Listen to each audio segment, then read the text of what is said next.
ঢাকা কলেজে ভর্তি হলাম। এখানে অনেক কিছু আছে পাবলিকলি কখনো বলি নাই। ঢাকা কলেজের এই 2 বছরের লাইফ ইজ কাইন্ড অফ আমার 20 বছরের জার্নিকে আগায় দিচ্ছে। মানে এমন এমন সব এক্সপিরিয়েন্স হয়েছে যেটা নর্মাল 20 বছরের লাইফেও আমরা ঢাকা কলেজ সেরা।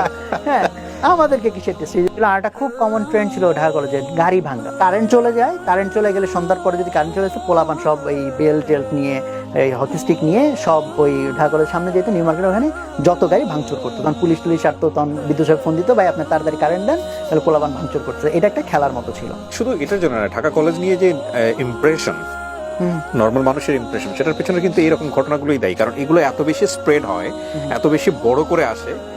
ঢাকা কলেজের আমি জানি না, আমি ঢাকা ইউনিভার্সিটিতে পড়াশোনা করা, পাশেই ঢাকা কলেজ। আমি ঢাকা কলেজ নিয়ে ভালো গল্প খুব কম শুনছি, আমি নিজে পড়াশোনা করি নাই। এর প্রধানতম কারণটা হচ্ছে কিন্তু এই যে এইগুলোই কিন্তু আসে, এগুলোই আসে। অবশ্যই এটা খুব রিনাউন্ড একটা কলেজ, এখান থেকে অনেক মেরিটোরিয়াস ছেলেমেয়েরা বের হয়েছে।